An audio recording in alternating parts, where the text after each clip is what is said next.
Bonjour à tous, bonjour à toutes. Merci de nous avoir rejoints pour cette nouvelle réunion sur la centrale électrique du Ricant et de son approvisionnement en combustible.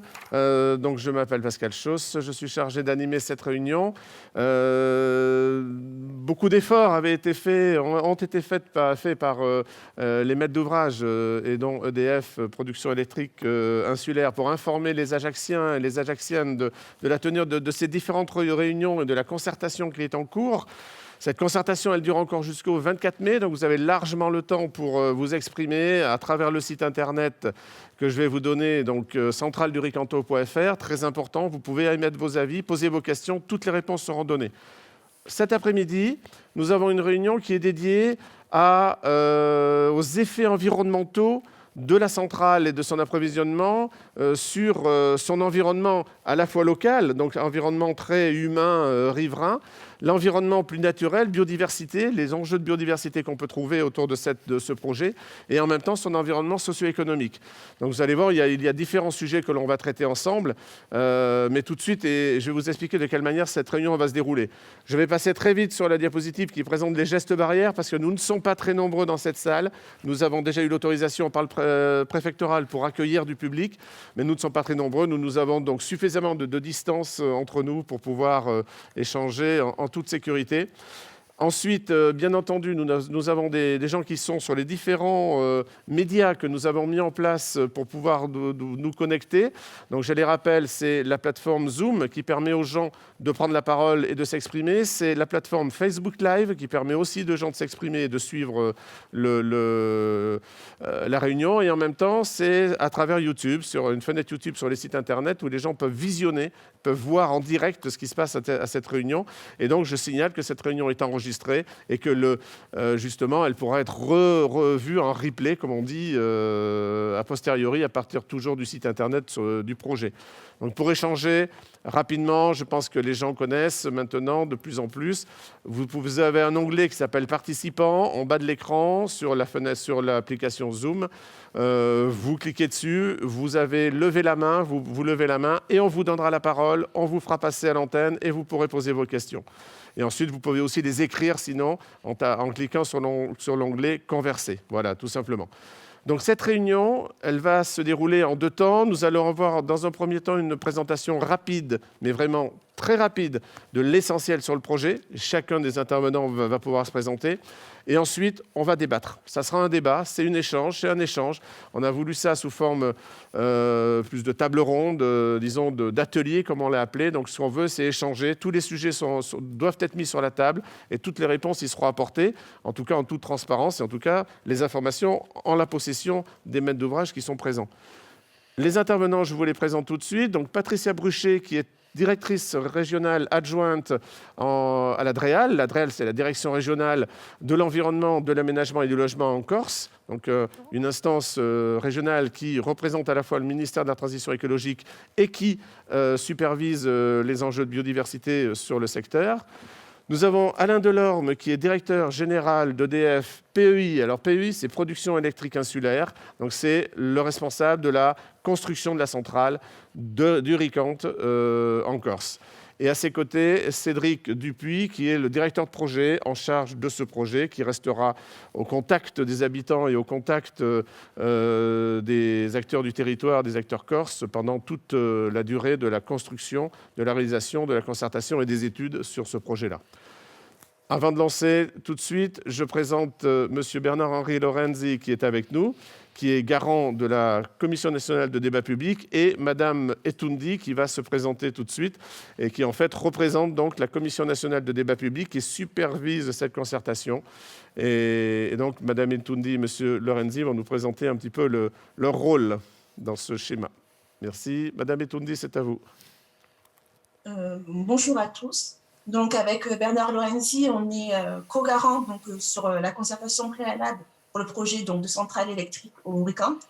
Donc je suis actuellement à Marseille, mais j'assisterai donc à l'atelier à distance. Je laisse Bernard vous présenter plus en détail notre rôle dans cette concertation préalable. Merci. Monsieur Lorenzi, c'est à vous. Bien, bonjour ceux qui n'étaient pas là ce matin. Donc, la CNDP, c'est un organisme national indépendant et neutre. Nous sommes garants de ce débat, c'est-à-dire que nous sommes, je l'ai déjà dit, des incitateurs par rapport aux maîtres d'ouvrage, aux 2 maîtres d'ouvrage finalement, et des facilitateurs par rapport au public, à savoir que si nous pensons qu'une question n'a pas trouvé réponse ou qu'un élément paraît négligé ou biaisé, nous intervenons pour rétablir ce qui nous paraît essentiel, c'est-à-dire un débat neutre et indépendant. Quelque chose de très important, c'est que cette procédure va durer 5 semaines, que donc chacun peut s'exprimer pendant ces 5 semaines sur le site internet qui est à disposition, et que tous les sujets sont sur la table. Il n'y a pas à hésiter pour poser des questions, obtenir des réponses. A priori, ce qui me paraît aussi très important, c'est qu'à la fin, nous ferons, comme le maître d'ouvrage va faire son bilan sur le fond du dossier, nous ferons un bilan sur la forme de la concertation en disant ce que nous en avons pensé, s'il y a des points qui auraient pu être améliorés, si ça s'est bien passé, etc., etc. Donc voilà, notre rôle est un rôle de neutralité et d'indépendance par rapport à la forme du débat, et nous n'intervenons absolument pas sur le fond. Voilà. Merci, Monsieur Lorenzi. Alors, tout de suite, nous allons présenter les autres intervenants, et notamment donc les représentants, à la fois côté ministère de la Transition écologique et côté EDF PEI. Peut-être, Monsieur Delorme, comme vous êtes le maître d'ouvrage en charge de la centrale électrique et qui est au cœur, disons, de cette concertation, je vous laisse présenter votre entreprise et en même temps l'objet de cette concertation. Merci. Bonjour à toutes et bonjour à tous. Je suis très heureux de participer aujourd'hui à la concertation préalable du projet de nouvelle centrale électrique du RICANT. C'est un projet qui est un projet important pour le territoire.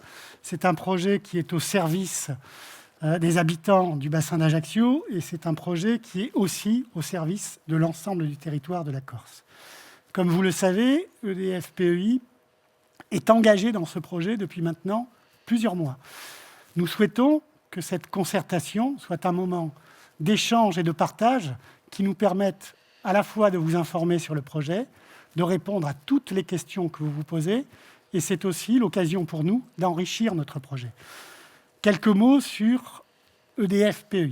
EDF PEI, ou dit autrement, EDF Production électrique insulaire, est une filiale à 100% du groupe EDF qui a été créée en 2006, et elle vise à remplacer les moyens de production thermique des territoires insulaires.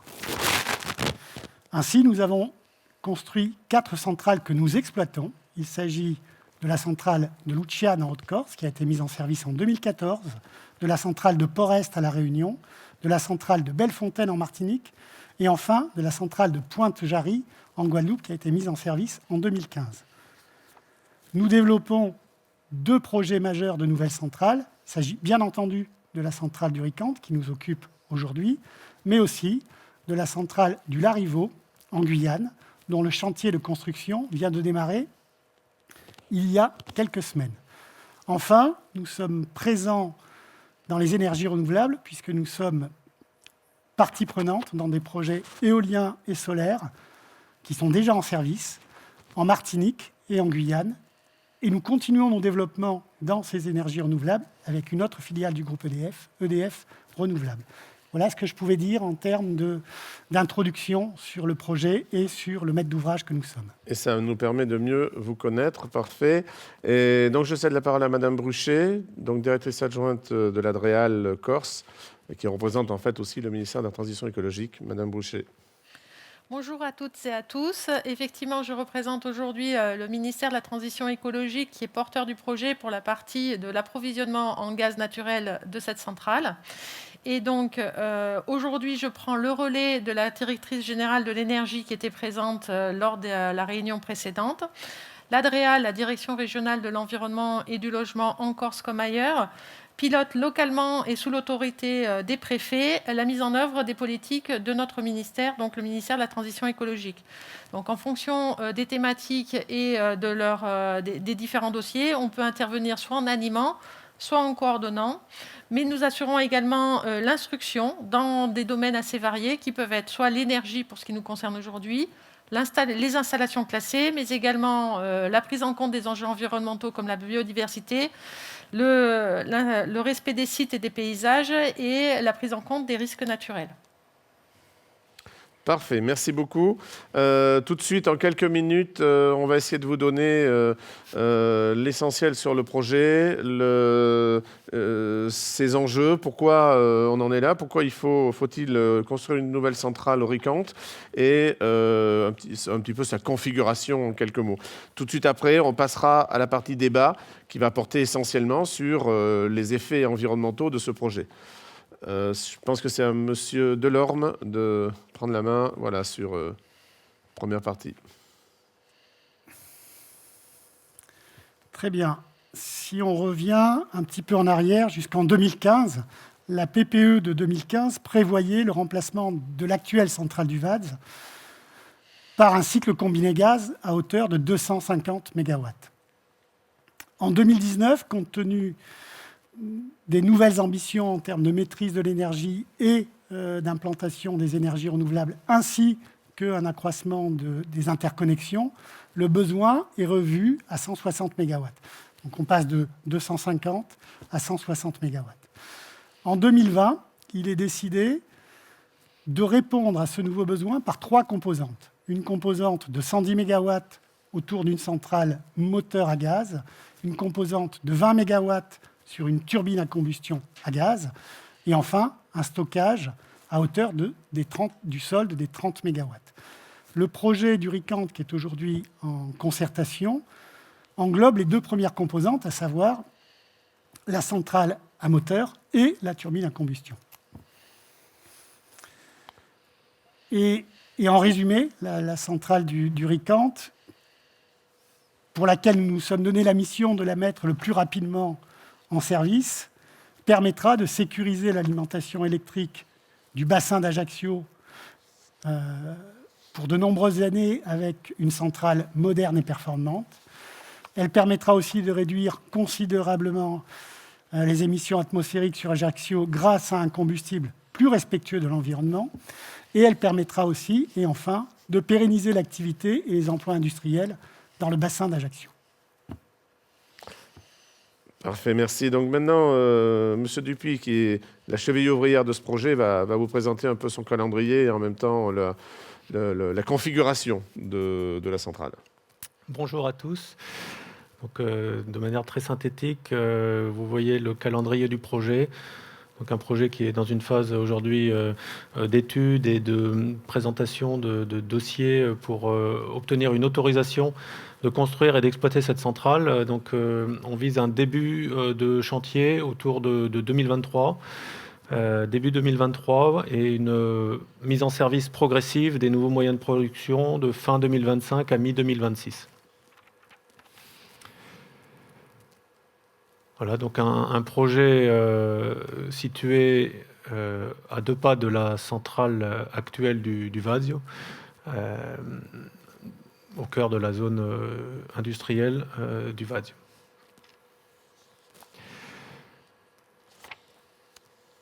Donc, comme le disait M. Delorme, 110 MW centrale moteur, plus 20 MW de turbine à combustion. La centrale moteur donc, sera située sur le terrain du RICANT, qu'on voit en bas de cette diapositive. Sur la partie haute, donc, la zone violette numéro 2, sera située la turbine à combustion et des équipements annexes, notamment le stockage combustible qui sera réutilisé dans le cadre du projet. On réutilisera également les canalisations d'alimentation de combustible et les lignes haute tension qui permettent d'évacuer l'électricité vers le réseau électrique corse. Très bien. Donc, Nous avions promis d'être concis, nous l'avons été. Donc maintenant, nous avons tout notre temps pour la partie la plus importante, qui est la partie du débat. Donc je redis en quelques mots pour les gens qui sont sur Internet, vous pouvez prendre la parole, c'est fait pour. Vous avez l'onglet participants, levez la main pour pouvoir justement passer à l'antenne et nous exposer votre point de vue. Et vous avez l'onglet converser qui vous permet d'écrire la question, de poser par écrit votre question et on la répercutera, on la prendra pour que vous puissiez, que l'on puisse y apporter des réponses. Sur la diapo suivante, donc, voici les différents sujets que nous envisageons d'aborder à vos côtés aujourd'hui. Donc, ce matin, en bleu, sur la colonne de gauche, l'atelier était plutôt consacré aux enjeux techniques, aux caractéristiques techniques du projet. Donc, nous en avons évoqué un certain nombre. On pourra y revenir très librement si vous le souhaitez, s'il y a des précisions que vous souhaitez avoir sur le système de vibration, le système de réfrigération de la centrale, les rejets atmosphériques. Alors, on va voir qu'on va en parler aussi en termes d'effets. Voilà, sur les différentes composantes de la centrale. Si vous avez des questions, on y reviendra, il n'y a pas de souci. Néanmoins, l'objet de cet atelier de cet après-midi, c'est véritablement de travailler sur les effets environnementaux, qu'ils soient humains, c'est-à-dire par rapport à la population, ou qu'ils soient naturels par rapport à la biodiversité, et puis les enjeux socio-économiques, les répercussions socio-économiques de ce projet. Donc on a imaginé différents sujets. Il y en a peut-être d'autres que vous souhaiteriez traiter, et puis vous allez peut-être nous dire, moi je voudrais surtout qu'on travaille là-dessus, avoir des réponses sur tel ou tel sujet. Donc ce que l'on vous propose, le dossier de demande d'autorisation environnementale, donc c'est quelque chose, ça serait pour vous retracer, si vous le souhaitez, disons le contenu de ce dossier très technique et très lourd. Ce matin, on parlait de plusieurs milliers de pages qui sera proposé dans un second temps lorsque les études seront plus avancées. Ensuite, l'intégration paysagère, on imagine tout ce que c'est à quoi pourrait ressembler mon environnement paysager dans les années à venir. Les rejets atmosphériques, bien entendu, sujet clé très important, on en a parlé ce matin, on est prêt à en reparler. Les sujets d'inondabilité, de submersibilité, parce qu'en fait, ça, ce sont des sujets qui ont émergé lors des précédentes réunions, notamment lundi soir, mercredi soir. Il y a eu des vraies questions qui ont été posées, et si vous souhaitez qu'on y revienne, on peut. Les enjeux de biodiversité, naturellement, c'est le cas de le dire. Les impacts sur les ressources en eau et les rejets en mer, hein, je ne sais pas exactement la signification, mais enfin, c'est ça. Hein. Voilà, les impacts sur l'eau, en tout cas, c'est aussi un sujet important. Les émissions sonores, on comprend tous ce que ça veut dire. Et bien entendu, retombées économiques à la fois pour l'activité locale ajaxienne, lors du chantier et après, et en même temps, retombées sur l'emploi industriel par rapport à la construction de cette centrale, en remplacement de la centrale du Vazio, comme vous l'avez tous compris. Voilà les sujets qu'on vous propose de traiter cet après-midi. Ce n'est qu'un débat, c'est-à-dire c'est vous, public, qui allez décider de quoi nous allons parler. Et au fur et à mesure, je donnerai la main aux intervenants présents pour qu'ils puissent vous apporter des réponses. Voilà, donc première question, c'est y a-t-il un sujet qui n'est pas écrit au tableau et que vous souhaitez voir rajouter? Oui, madame, très bien. Alors, la règle ensemble, donc pour les gens qui sont dans la salle, nous avons quelqu'un qui a un micro, on vous le présente devant vous, il est nettoyé, désinfecté à chaque fois, hein, voilà, même si on porte tous des masques, on est très attentifs. Vous ne touchez pas le micro, mademoiselle le prendra, elle l'amènera à la prochaine personne qui prendra la parole.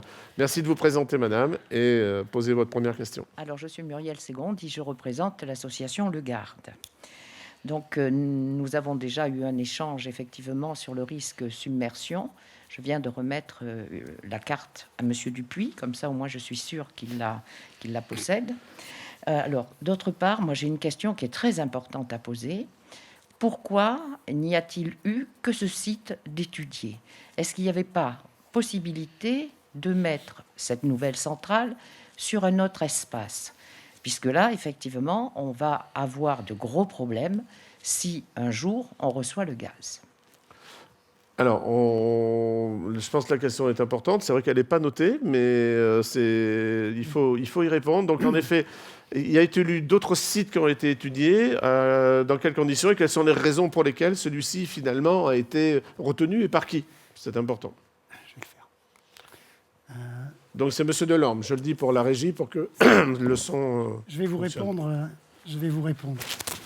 Pour le coup, il faut que je remonte avant 2015.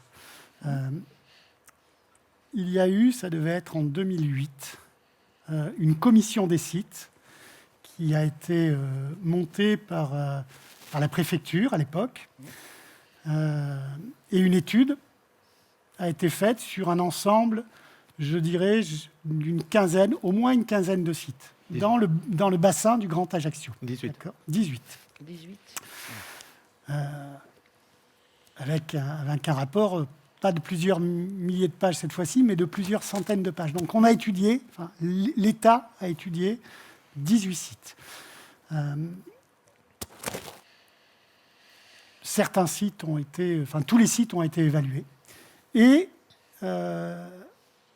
si je reviens à 2015 et au cycle combiné gaz de 250 MW, ce terrain a fait consensus entre toutes les parties prenantes, à savoir la collectivité territoriale, les services de l'État, EDF, nous-mêmes EDF PEI.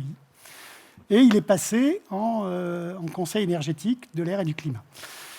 Et donc il y a eu, je ne sais plus si c'est une convention, en tout cas il y a eu un document de signé par toutes les parties que je viens de vous signer sur le fait que ce terrain était le terrain, après finalement pratiquement 10 ans de recherche, ce terrain faisait consensus, et donc c'est sur ce terrain-là qu'on est parti. Alors aucun terrain n'est jamais parfait, hein.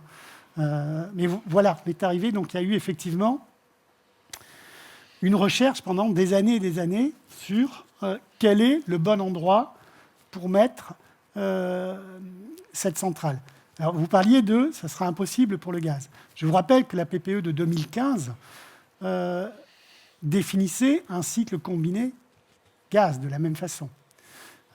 Donc après, je laisserai peut-être la parole au service de l'État sur l'infrastructure gazière, mais dans tous les cas, il aurait fallu mettre l'infrastructure gazière, si on était resté sur le schéma de 2015 avec le CCG, il aurait fallu mettre l'infrastructure gazière dans la même zone que là où on va être aujourd'hui. Au cœur du problème. Au cœur du problème. C'est-à-dire il fallait centrer le problème sur, effectivement, la desserte au gaz. Et on a fait l'inverse. On a cherché un terrain et après, on va chercher comment l'alimenter en gaz. C'est un petit peu le principe. On met toujours un peu la charrue avant les bœufs, mais c'est le rituel. C'est le grand classique. Alors, peut-être qu'il faut préciser, au-delà du fait d'avoir étudié peut-être 18 terrains, quelle est la raison pour laquelle ce terrain semble, a été décidé, mais au-delà qu'il ait été décidé, semble approprié pour répondre à ces enjeux, répondre aux besoins qu'il est censé assumer. Au moins quelques éléments de réponse. On est proche d'Ajaccio, qui est quand même le plus gros... le bassin d'Ajaccio est le plus gros consommateur de toute la Corse du Sud, finalement. Donc il fallait trouver un terrain qui était au cœur du sujet dans cette zone-là. Et puis, il fallait aussi qu'on puisse raccorder cette centrale sur un système électrique qui existe. On peut pas faire table rase de tout. Alors, je ne suis pas gestionnaire de système électrique, moi je suis le maître d'ouvrage de la centrale. Mais bon, je vous donne quelques éléments que j'ai en tête là-dessus. Donc ce terrain a finalement fait consensus au travers d'échanges nombreux avec l'ensemble des parties prenantes, la CAPA, enfin, tous les institutionnels du bassin d'Ajaccio. Donc voilà, on est tombé sur ce terrain et l'approvisionnement en gaz était forcément dans le scope d'analyse, des critères d'analyse du choix du terrain. D'accord.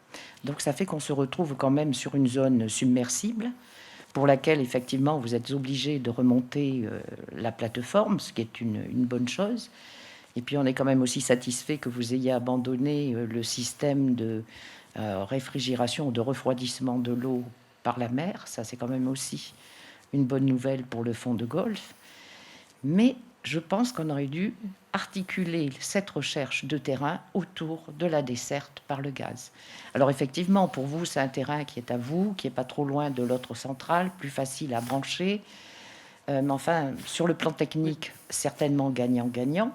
Mais sur le plan environnemental et recherche du gaz, ça l'est beaucoup moins.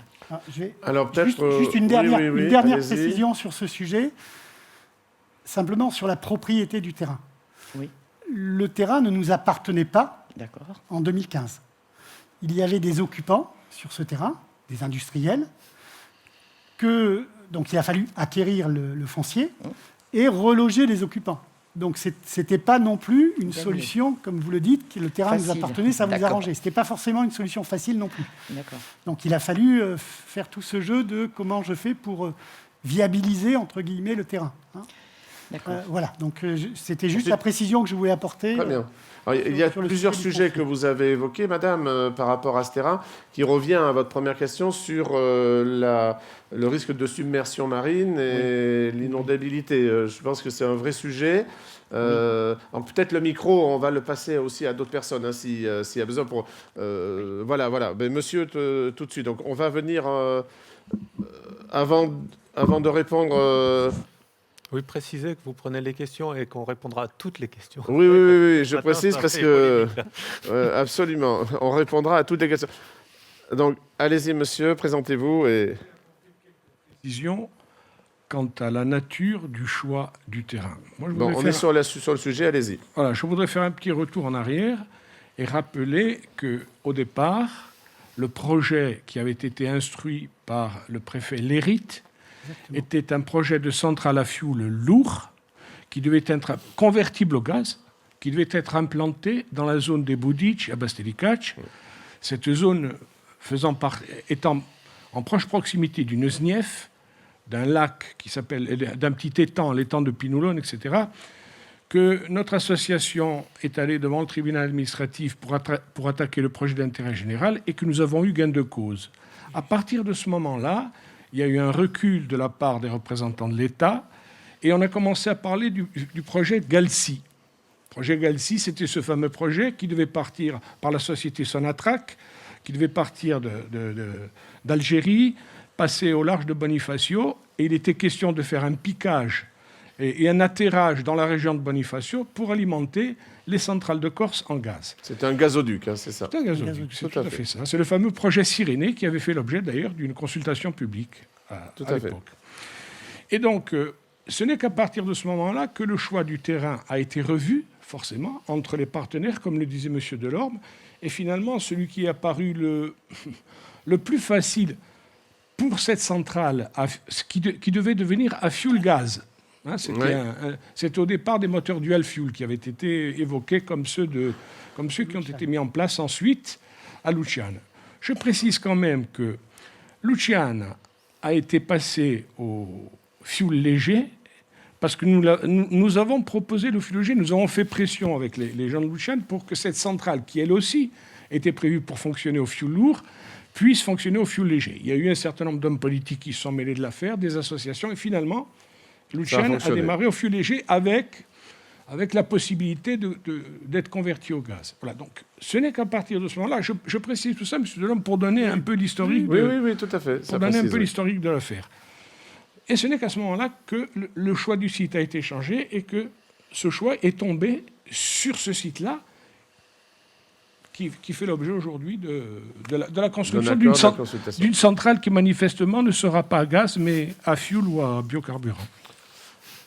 Alors, on reviendra sur le sujet du gaz, mais je me permets juste de revenir donc à la question de madame initiale sur la submersion marine, voilà, par rapport à ce site-là. Donc, je pense que c'est monsieur Dupuis qui va nous donner des éléments. Si vous avez besoin d'une projection, de carte, quelque chose, Alors, dites-le, et à la régie, on vous les Oui, enverra. je souhaiterais projeter la diapositive numéro 44. Voilà. Et puis les suivantes viendront après. 44 à Et 46, après. si en régie, le temps que j'introduise le sujet, vous pouvez chercher François Audan qui doit se trouver sur la plateforme Zoom. Alors, on donnera ensuite la parole, je dis à la régie, à François Audan, qui doit être sur Zoom en expert. Voilà. Il y est, effectivement, il nous attend. D'accord. Allez-y. Nous avons échangé au cours de la semaine avec l'association Le Garde, Madame Segundi, et je le dis vraiment sans hypocrisie, je vous remercie vraiment de vous intéresser à notre projet, Les échanges permettent de l'enrichir, d'étudier davantage certains sujets qu'on aurait peut-être un peu trop effleurés au départ. Donc il y a des sujets qui sont apparus depuis le début de la semaine, soit lors des réunions, soit par des mails que vous avez pu nous transmettre. Et donc on veut vous présenter en tout cas le résultat simplement des quelques jours qu'on a eu pour faire des recherches, et ce n'est pas une analyse complète, et ces éléments seront intégrés également dans les études d'impact qu'on présentera au moment de l'enquête publique, mais on a déjà quelques éléments à vous présenter qui pourront faire l'objet d'échanges lors de cette réunion. Je laisse donc Monsieur Audan, donc, qui travaille dans l'équipe de DFPEI sur le projet, en particulier sur toute la question des autorisations, présenter ces trois diapositives qui viennent. D'accord, donc normalement sur Zoom, on doit avoir Monsieur Audan qui peut prendre la parole. Oui, je suis là. Bonjour à tous. Très bien, allez-y. Ok, merci. Donc les 3 premières diapositives, alors si on commence par la diapositive numéro 44, l'exposition au tsunami, puisque c'est une question qui nous a été posée. Alors c'est un sujet qui n'a pas été abordé dans le fond sur le précédent projet du CCG,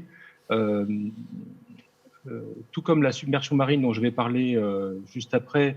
La submersion marine a été regardée et n'a pas été jugée comme étant un sujet majeur, je disais, par rapport à l'inondabilité, généralement parlant. Mais enfin, avec vos questions, comme le disait M. Dupuis, on cherche à aller au fond et à essayer de vous répondre. Donc, le premier élément que vous avez sous les yeux est une carte d'exposition au tsunami du littoral de la région Corse, vous pouvez le lire comme moi, sur lequel on peut identifier dans le bassin d'Ajaccio qu'une étude, enfin, du moins que le risque a été étudié, en l'occurrence par le BRGM, et pour ce que l'on peut observer, nous, EDF, côté en vert, c'est-à-dire avec un risque de vague de 0,5 à 1 mètre.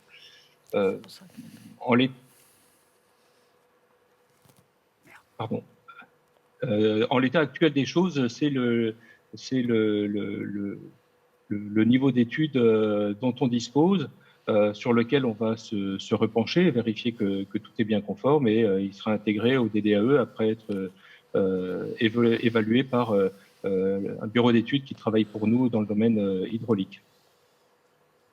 Juste pour rappeler, la plateforme du terrain du RICANT aujourd'hui se situe à 2,80 m, et l'objectif, en tout cas lors de l'étude sur le CCG, les études d'écoulement hydraulique avaient montré que cette centrale serait surélevée d'environ 60-70 cm pour arriver à 3,50 m. Donc on partira sur cette nouvelle cote. On refait faire des études, notamment avec les nouvelles hypothèses de pluie centenale à prendre en compte pour l'étude hydraulique. Mais on part donc sur une cote minimum de 3,50 m. Elle sera peut-être un petit peu supérieure, mais ce sera minimum 3,50 m. Donc quand on parle de risque de submersion par une vague, un tsunami de 0,5 à 1 mètre, on est donc, nous, à 3,50 m et à 700 mètres de distance du littoral. Donc, n'étant pas complètement expert, et n'étant même pas du tout expert sur le sujet, ça nous paraît rassurant en premier abord. Mais évidemment, on va verser ça à l'étude des bureaux d'études spécialisés qui nous en diront certainement beaucoup plus dans le détail. Voilà. Très bien, donc Monsieur Audan poursuit. Vous Oui. aviez d'autres éléments. Allez-y. Oui, c'est très juste. J'aurais dû commencer par là. On est en train de faire une étude hydraulique. En fait, on ne se contente pas de mettre à jour l'étude hydraulique qui avait été faite pour le CCG. On est en train de relancer une étude hydraulique complète, puisque même si le site du RICANT lui-même n'est pas encore soumis à PPRI, le PPRI actuel s'arrête au sud au niveau de la voie de chemin de fer, on est en zone inondable, et ceci nous impose, par le biais de la loi sur l'eau, à démontrer la transparence hydraulique de notre site une fois qu'on l'aura mis hors de l'aléa inondation. C'est-à-dire qu'on va en fait remonter la plateforme, et on doit s'assurer que le fait de remonter la plateforme est transparent pour les riverains. Donc ça, c'est l'objet de l'étude qui avait été faite pour le CCG, et qui a amené à la conclusion qu'il fallait monter notre plateforme à 3,50 m et faire quelques aménagements autour. Donc cette étude est en train d'être refaite, et elle est en effet mise à jour de certaines données, et notamment les données hydrologiques, c'est-à-dire la pluviométrie.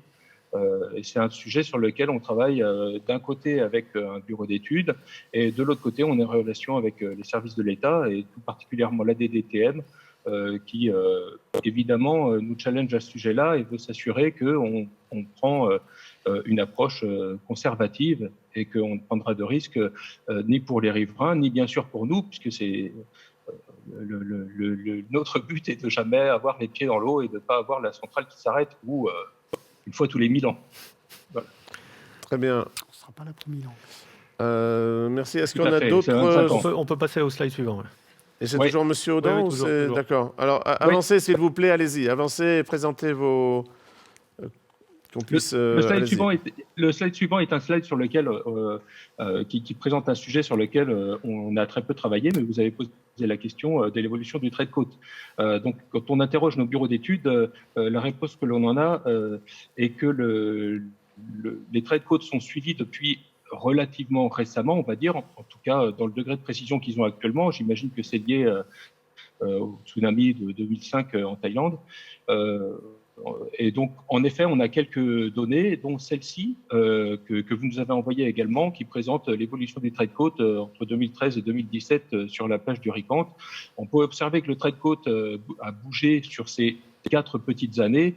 Au nord de la plage, il a bougé dans le sens en direction de la mer, c'est-à-dire que la plage s'élargit. Par contre, au sud, la plage se diminue.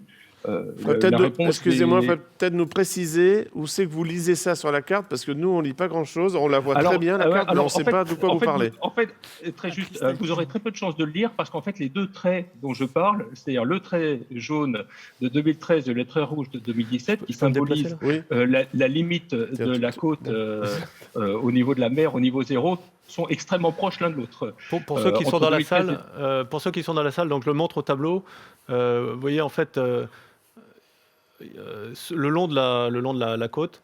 Donc vous avez 2 traits mais qui sont effectivement confondus, un rouge et un jaune. Donc l'un correspond au trait de côte 2013, l'autre 2017. Et donc ce qu'on voit effectivement, c'est que ces traits, un coup il est légèrement devant l'autre et un coup il est légèrement derrière. Donc d'accord. Voilà, donc la conclusion, attention, vous avez des marches ici, ne tombez pas. La conclusion, c'est on a, disons, un enjeu d'érosion du littoral assez faible sur ce secteur-là. Bon, des études actuelles. Ça ne veut pas dire que tout est réglé, je ne dis pas. Mais...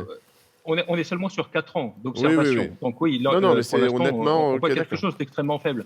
Maintenant, le niveau de la mer va monter.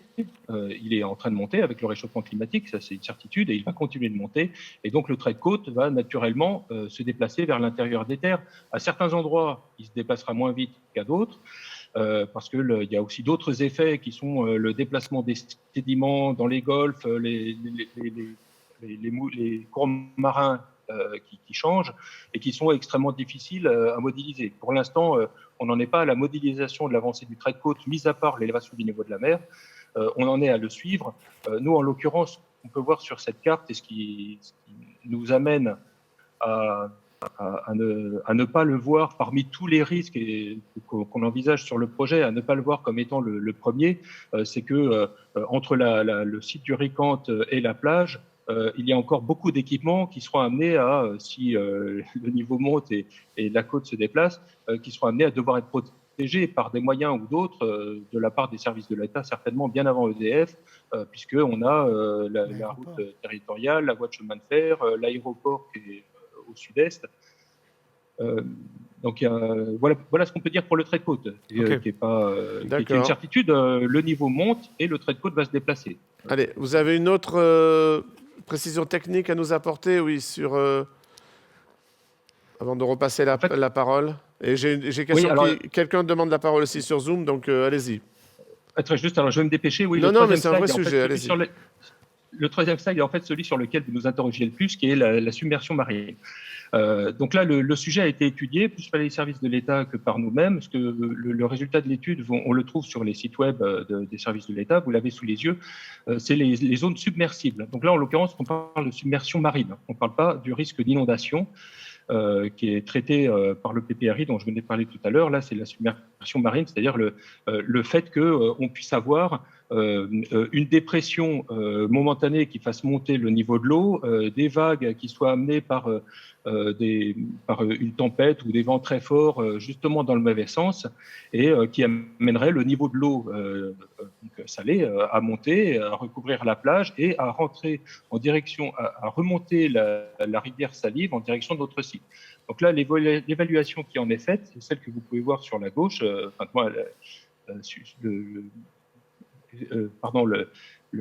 la légende sur la gauche, voilà, l'atlas des zones submersibles. Donc cet atlas, il est coté en niveau de criticité, si on veut. On a 2 niveaux rouges de 1 mètre à 1 mètre 50, puis 1 mètre 50 à 2 mètres, un niveau jaune de 2 mètres à 2 mètres 40, qui est un niveau quand même très élevé, 2 mètres 40, et finalement un niveau blanc de 2 mètres 40 à 2 mètres 80, qui est le niveau extrême. Il n'est pas étudié au-delà, parce qu'il n'est pas jugé comme étant possible de se produire. Donc excusez-moi, ce qui est en rouge, c'est là où c'est le moins élevé. Non, le moins élevé, c'est en blanc assuré. Le rouge, c'est relativement élevé, mais il se trouve que la code couleur est faite comme ça. Le jaune est plus critique que le rouge. Le jaune est plus critique que le rouge. Voilà. Et alors là, il faut le comprendre. Voilà, c'est pour ça que je pourrais... Il faut le comprendre. Oui, non, mais bien sûr, c'est pour ça que j'essaye de l'expliquer. Et en l'occurrence, si vous pouvez voir à quel endroit se trouve le site du RICANT, qui se trouve alors à peu près au milieu, au premier tiers. On le reconnaît au-dessus de l'hippodrome. Cédric est en train de le montrer sur la carte, François. Très bien. Okay. Pour la salle, mais pour les gens chez eux, en effet, c'est au-dessus du rectangle blanc. Au-dessus, sur la gauche, vous avez ce triangle qui représente le site, si je ne me trompe pas, d'implantation future. Voilà, où il y a un petit peu de rouge. On voit un petit peu de rouge quand même sur cette partie-là. La salive. Alors c'est assez naturel, le rouge on le voit, l'essentiel du rouge qui est ici, on le voit sur le cours d'eau de la Salive. Et dans le prolongement du cours d'eau de la Salive, un petit peu plus haut vers le nord-est, il y a une petite zone blanche. Cette zone blanche déborde en partie sur la parcelle dite Roca, puisque c'est l'industriel Roca que nous avons acheté le terrain, comme l'indiquait M. Delors. Donc, dans le cas d'une submersion supérieure à 2,40 m, la parcelle Roca était susceptible d'être partiellement submergée sur à peu près 10% de sa surface. Cette parcelle, elle va être, dans son ensemble, elle est quand même à peu près plane, à 2,40 m, 2,50 m d'élévation. On va la remonter à 3,50 m, donc on va lui faire gagner, suivant les endroits, entre 60 cm, 80 cm, peut-être un petit peu plus. Et donc l'ensemble de la parcelle, une fois qu'on l'aura remblayée, sera à un niveau bien supérieur au niveau le plus haut qu'elle a aujourd'hui. Donc elle sera, elle, totalement hors du risque submersion. Alors ça, il faut préciser que c'est le risque submersion évalué aujourd'hui par les services de l'État. Et j'anticipe une question qui pourrait être posée, je profite que j'ai le micro. Si on imagine l'élévation du niveau de la mer jusqu'à 2050, ce niveau d'élévation a été évalué à 40 cm sur le précédent projet du CCG. En ayant une hypothèse, alors bon là, personne n'est devin bien sûr dans ce domaine, ni les uns ni les autres, c'est vraiment extrêmement complexe, mais en partant du principe qu'on aurait une accélération de l'augmentation actuelle du niveau de l'eau et qu'on aille jusqu'à 50 cm d'élévation en 2050, ce qui serait un cas extrême, personne ne le souhaite, mais imaginons que ça se produise. 2,80 m plus 50 cm, ça nous amène à 3,30 m, on se situerait de toute façon au-delà. Parce que nous aurions une plateforme à 3,50 m avec des marchepieds de 20 cm. Et on parle, si je peux finir, on parle d'un cas extrêmement peu probable. Voilà, j'en profite, un cas extrêmement peu probable. Dans le pire des cas, la conséquence serait qu'on arrêterait la centrale quelques heures. C'est pas un sujet quelques heures ou un jour ou deux, c'est pas un sujet qui aurait une criticité environnementale particulière. Elle aurait ce serait un problème d'exploitation concernant. Bon, merci. Voilà merci pour la partie submersion. le trop est l'ennemi du mieux, mais bon, on essaye d'aller en profondeur et répondre réellement aux choses. On pourra y revenir, bien entendu, de manière peut-être plus simple, mais en tout cas, les choses sont dites. Je souhaite passer tout de suite la parole à une personne qui est sur Zoom et qui a une question à poser, qui depuis un moment attend. Madame Grunberg, s'il vous plaît. Allez-y, on vous ouvre le micro. On vous entend. Oui. Allez-y. Bonjour. Très bien. Bonjour, donc Stéphanie Grunberg de l'association Le Garde. Je voudrais revenir sur le fonctionnement de la centrale et notamment l'impact environnemental. Donc, on sait que le gaz est une solution de transition qui est pertinente pour la Corse. Et vous m'entendez? Ouais, ça passe très mal, votre réseau passe très mal, mais on a mal entendu. Bon. Allez-y, on a compris, vous étiez aussi de l'association Le Garde, que vous vouliez intervenir sur... allez-y. Le fonctionnement de la centrale et notamment l'impact environnemental. Okay. Est-ce qu'on m'entend mieux? Impact environnemental. Oui, d'accord, très bien. Oui, bon, parlez doucement, s'il vous plaît. Bon, très bien. Bon. Donc, on sait que le gaz est une solution de transition qui est peut-être pertinente pour la Corse et nous voulons parfois de couper la caméra. Non, alors, on vous propose, excusez-moi madame, oui. on vous entend très mal, on vous propose éventuellement de couper votre caméra, peut-être que ça vous laissera plus de... Ça consera moins de bande passante, comme on dit, et on pourra vous entendre, c'est le principal. On vous a vu, très bien, maintenant on va vous entendre, j'espère. Est-ce que ça marche mieux maintenant? Vous m'entendez mieux? À peu près. Bon, simplement... Donc, comme je le disais, le gaz est donc, ce qu'on propose est une solution de transition qui peut être pertinente pour la Corse et nous voulons tous y croire. Non, on est désolé, ça ne fonctionne pas. Ça ne marche pas. Non. Ben, alors, s'il vous plaît, pouvez-vous... Voilà, écrivez-la, s'il vous plaît, et promis, on la prend intégralement et textuellement. Vraiment désolé, mais ça ne passe pas. Donc, on va enchaîner. Voilà, la technique. Alors, donc je me retourne vers la salle. Oui, d'autres sujets. Alors, on peut revenir sur l'enjeu de submersion. On a essayé de l'aborder le plus en détail possible. Peut-être que il reste des interrogations ou d'autres sujets, hein, bien entendu. Oui, allez-y, monsieur. On vous donne le micro tout de suite. Et on prendra la question de madame après par écrit. On nous la donnera.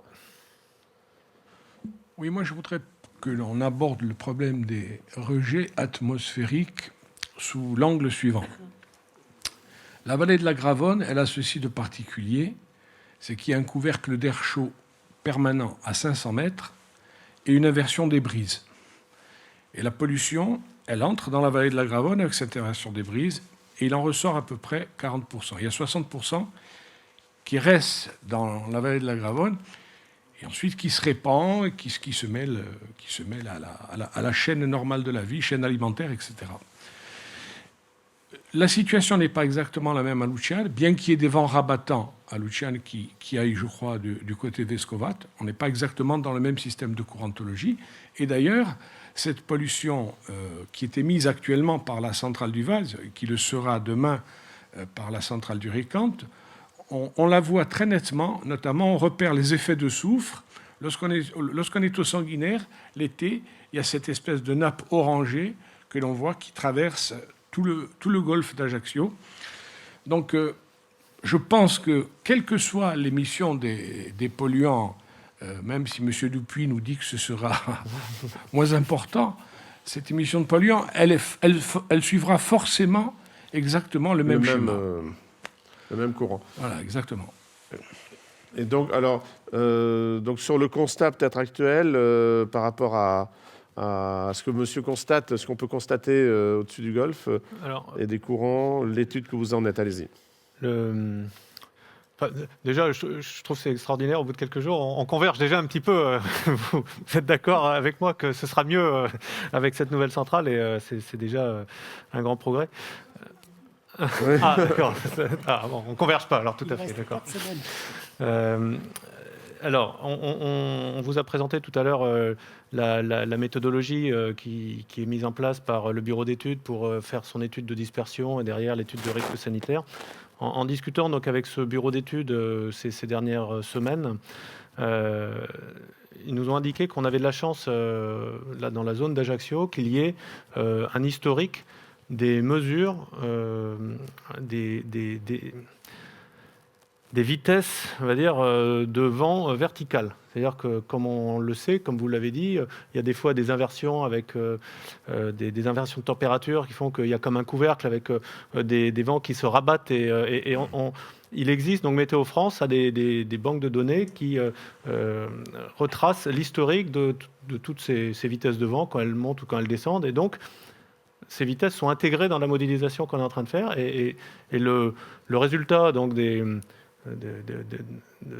l'étude de dispersion qui déterminera donc l'effet des émissions au sol tiendra compte de cet effet d'inversion thermique. Donc on a ces données qui existent et donc on peut l'intégrer dans le modèle. Et donc on pourra vous dire que voilà, quand on présentera dans l'étude d'impact qu'il y a telle émission, comme on le montrait tout à l'heure, tant de microgrammes par normomètre cube au sol, ça tiendra compte de cet effet thermique très particulier qu'il y a dans cette zone. Voilà. Parce qu'on a ces données d'entrée disponibles de Météo France. OK. On examinera ça le moment venu. Ah, mais je pense Absolument. pas. Est-ce que les hauteurs des cheminées ont été étudiées par rapport à ce courant? Alors, oui, donc monsieur, je pose la question parce que comme il n'y avait pas le micro, on l'a mal peut-être entendu. Est-ce que la hauteur des cheminées a été ou sera étudiée par rapport à ce courant, par rapport à cette configuration spécifique au niveau de l'atmosphère? Oui. Alors, en fait, monsieur n'était pas là ce matin. On a présenté. Non, mais c'est bien. Non, mais ça permet comme ça de rappeler les choses. De rentrer dans le détail. On étudie dans le cadre de la demande d'autorisation. Donc, il y a une étude de dispersion, une étude d'impact en fait des émissions gazeuses sur l'environnement. Et donc, on étudie la façon dont ces émissions retombent au niveau des. Voilà. Et donc, on tient compte évidemment de la hauteur des cheminées. Hein, et c'est ça qui permet de dimensionner les cheminées. On va dire. Ni trop basse par rapport à ces conditions de dispersion, ni trop haute non plus, parce qu'on ne peut pas avoir des cheminées qui se voient de 20 km à la ronde. Donc il y a un juste milieu, et évidemment, il faut absolument que le résultat de cette étude de dispersion montre qu'on est très en dessous des seuils sanitaires pour l'ensemble des émissions considérées. Donc, on en parlait ce matin, donc les poussières, les oxydes de soufre, les oxydes d'azote. Il faut qu'on soit, pour chacune de ces émissions, en dessous de valeurs seuil à partir desquelles il peut y avoir un impact sur la santé humaine. Donc ça, c'est un sujet qui est étudié, qui fait l'objet d'une étude complète. Et pour répondre à votre question, bien entendu, la hauteur des cheminées est une des données principales de cette étude. D'accord, alors moi je voudrais Oui, bien... alors allez-y madame, vous avez le micro, ça tombe bien. J'aimerais bien continuer sur le sujet d'ailleurs, Oui. parce qu'effectivement, c'est une zone où on voit bien qu'il y a une pression urbanistique absolument phénoménale. On y met des bâtiments de plus en plus grands, on a le stade, et puis tout de suite au-dessus, on a un petit couloir aérien, et derrière, on a l'hôpital, on a le collège, on a des populations fragiles, et on a plein de monde là au-dessus.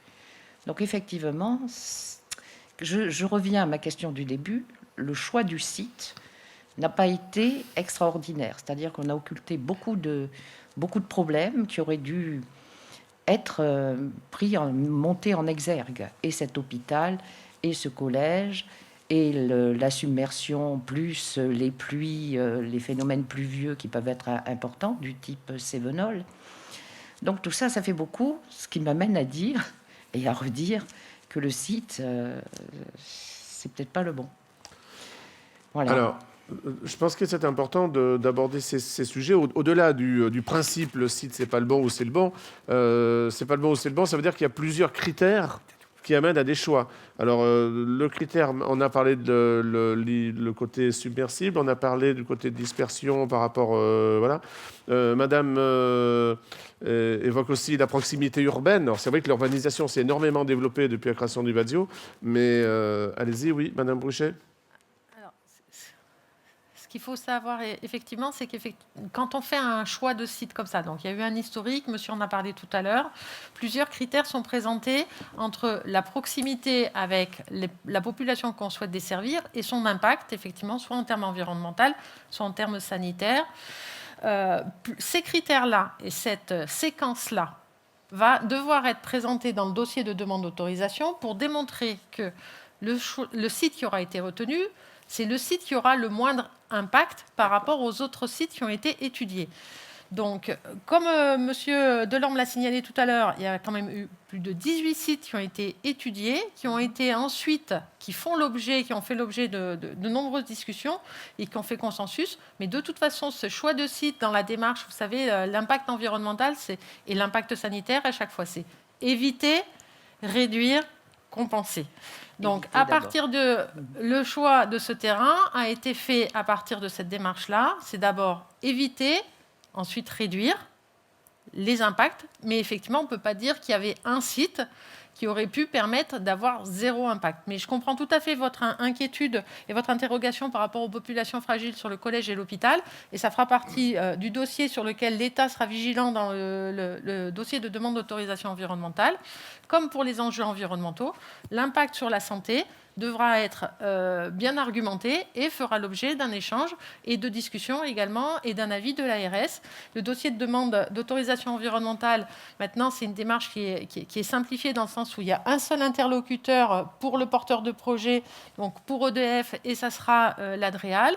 Mais nous travaillerons, nous, en collaboration avec l'ensemble des autres services de l'État, que ce soit l'ARS ou la DDTM, pour pouvoir à chaque fois apporter les éléments et l'analyse complémentaire sur chacun des critères, soit santé, soit inondation, soit impact sur la biodiversité, et pour pouvoir apporter des éléments, soit de prescription spécifique pour dire attention, dans telles conditions, il faudra vérifier tel et tel critère. Et ces éléments-là seront à nouveau discutés et approfondis à l'occasion de l'enquête publique. Lorsque le dossier aura été déposé, il fera l'objet d'une enquête publique.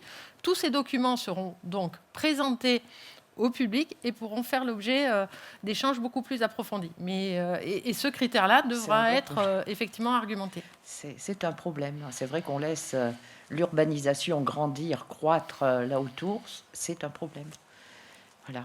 Alors, je voudrais savoir aussi une autre chose. Est-ce que ce carburant, ce biocarburant, est-ce qu'il fera toujours partie des ICPE, en fait?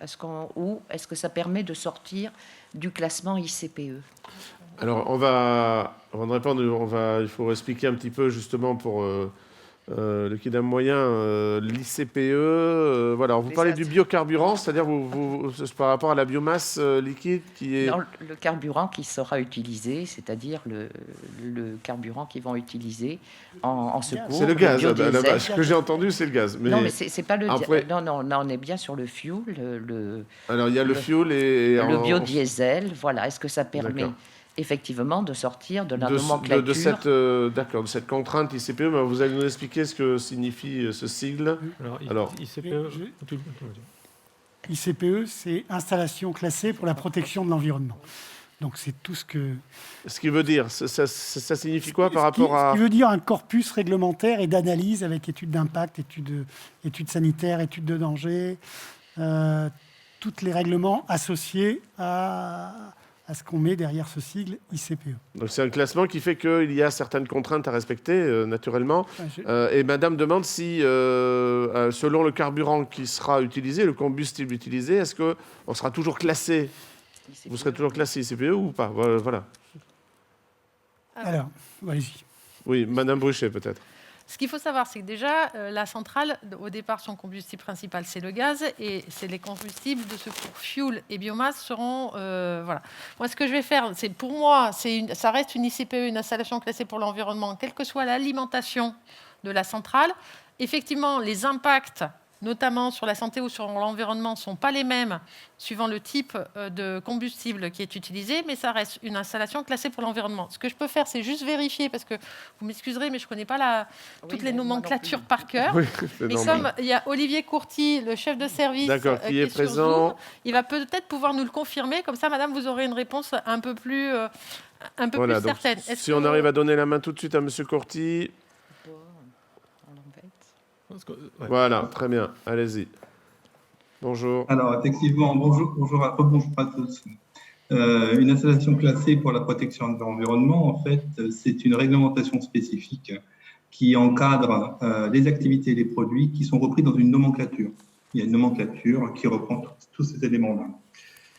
Alors, effectivement, comme le disait Madame Gaucher très justement, le site restera un établissement classé, quel que soit le combustible. Vous m'entendez ? Oui, Oui. monsieur, parfaitement. Et en l'occurrence, pour répondre précisément à votre question, madame, en fait, le biocarburant, lui, en tant que tel, n'est pas une installation classée, contrairement au fioul ou au gaz. En revanche, l'installation globale restera une installation classée puisque c'est une grande installation de combustion soumise à autorisation, toujours avec enquête publique, toujours avec une étude d'impact, une étude de danger, etc. Tous les éléments qui constituent le dossier qui a été évoqué à plusieurs reprises lors de ces échanges. Et donc, je dirais que même une installation non classée ou un produit non classé dans une installation globalement classée est pris en considération à travers les études, nécessairement. D'accord, c'est Alors, précis. Si Oui, madame, allez-y. Si vous permettez, j'ai encore une question pour vous, monsieur. Très bien. C'est qu'en fait, si on alimente au gaz, on sait qu'on a quand même des périmètres de protection, des seuils de létalité et compagnie. Est-ce que, justement, avec la pression urbanistique qui est énorme autour de la centrale, est-ce que vraiment ces périmètres de protection pourront être tenus ? Alors, j'ai pas de dossier déposé aujourd'hui, hein, donc clairement, ça serait quand même assez malvenu que je vous dise oui, non. En revanche, ce que je vais vous répondre, c'est que on sait gérer ce genre de choses. Et vous avez l'exemple sur Ajaccio, sur plusieurs sites qui utilisent du gaz. Vous avez l'exemple des canalisations de gaz qui sont utilisées pour le transfert. De la même façon, c'est géré et c'est géré de façon totalement transparente, puisqu'il y a des enquêtes publiques. Et de la même façon, il y a des études d'impact et des études de danger. En l'occurrence, pour répondre sur le gaz, parce que c'est quand même le combustible principal, une barge de gaz ou un FSRU, enfin tout ce qui a été explicité par l'exploitant, très clairement, ça conduira à ce que ce site, au regard des quantités qui ont été avancées, ça ferait un établissement dit Céveso, et donc serait soumis à l'encadrement d'un établissement classique Céveso, c'est-à-dire avec une étude de danger et tous les périmètres de protection, etc. Donc, si vous voulez, on se retrouve dans un système qui est totalement encadré. Alors, ceci Oui, complète continuez. ma question, pardonnez-moi, mais justement, si j'ai des maisons autour, on va se retrouver dans la même configuration que là-haut au Loreto, où on a aussi du gaz avec les nouvelles sphères, où effectivement on s'est retrouvé avec des maisons qui étaient dans les périmètres de protection. C'est la raison pour laquelle je persiste et je signe. Le site connaît un fort développement urbanistique. Est-ce qu'il ne serait pas nécessaire d'anticiper ces seuils de protection ? Alors, je reprends l'explication, si je puis me permettre. J'ai peut-être pas été assez clair. Ce que j'ai compris, moi, c'est qu'il y avait un dépôt qui allait être installé en mer ou à proximité d'un pipe existant, et puis il y a un acheminement qui se fait, mais avec un stockage réduit sur site. Donc on n'est pas dans un champ comme le dossier que vous évoquiez par rapport à Engie, qui a d'ailleurs ramené son périmètre avec l'encombrement aux limites de propriété, ou peu s'en faut. Donc on n'est pas du tout dans ce même schéma. Enfin, pour l'instant, j'ai pas de dossier, donc j'ai du mal à vous exprimer de façon détaillée la chose. Dès que le dossier sera déposé, ce sera beaucoup plus simple pour vous répondre. Mais en gros, j'ai pas de blocage ou de bloquant sur ce type de dossier, parce que la réglementation est très claire sur ce qu'on doit faire. Bon, je vous remercie. Y compris pour répondre sur les périmètres de protection. Je vous remercie. D'autres personnes, d'autres intervenants souhaitent apporter des précisions là-dessus, parce que c'est un vrai sujet, on peut imaginer. Allez-y, monsieur Dupuis. Je veux m'assurer qu'il n'y ait pas un malentendu, en fait, dans ce qu'on fait. Donc, on a une centrale qui sera construite sur le site du RICANT, qui se trouve à côté de la centrale du Vaz. Donc, cette centrale, elle va accueillir essentiellement les moteurs et puis les installations périphériques. Le stockage du combustible liquide, on a dit on le laissait sur la centrale du Vaz. Le gaz arrivera par une canalisation Donc on a prévu l'interface qui est sur une zone entre la centrale du Vaz et la centrale du Ricante. Cette canalisation et cette arrivée du gaz n'engendrent pas de cercle de danger particulier. Ce qui engendrerait des cercles de danger et le classement Seveso, c'est le stockage du gaz. Le stockage du gaz, bon, c'est l'objet de l'autre dossier, l'approvisionnement en gaz, donc avec un stockage qui sera fait soit en mer, soit sur terre, probablement à plusieurs kilomètres de la zone, en tout cas certainement pas sur le site du Ricante, il n'y a plus la place. donc, le fait qu'il y ait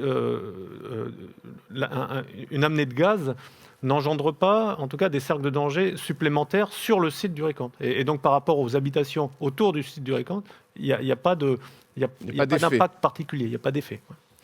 Et Madame Bruchet, oui, une autre précision. Et donc, pour l'approvisionnement en gaz, que ce soit via un méthanier, une barge flottante en mer, comme je le disais, aujourd'hui, je suis d'accord avec vous, c'est particulièrement complexe de trouver une solution qui permet de répondre à tous ces enjeux, c'est-à-dire de pouvoir alimenter, sans être trop loin, la centrale du Ricante, mais en même temps de respecter et les enjeux en termes environnementaux, qu'ils soient en mer, acoustiques, ou qu'ils soient liés à, par exemple, la protection des posidonies, que ce soit lié à des protections en termes de population, risque de protection des populations. C'est pour ça que, d'ailleurs, on a demandé des compléments, le ministère a demandé des compléments aux offres qui étaient faites jusqu'à présent. Quelle que soit la solution qui sera retenue. Quand elle sera retenue, ça sera également une installation classée pour la protection de l'environnement, qui fera l'objet d'un même type de dossier que celui qui est déposé pour la centrale, sur lequel il y aura une enquête publique. Mais l'État sera forcément très vigilant et échangera avec vous là-dessus, mais fera imposer les réglementations qui existent, avec notamment des plans d'urgence sur ce type d'installation, avec des exercices, et essayer de le positionner à l'endroit où l'impact sera le moindre, le plus faible possible.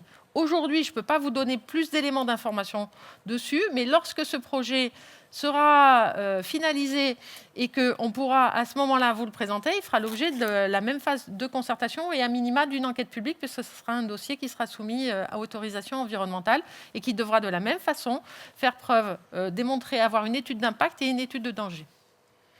Très bien, merci. Donc je me propose que l'on projette à l'écran la question de Madame Grunberg, qui tout à l'heure voulait prendre la parole. Donc je vais la lire.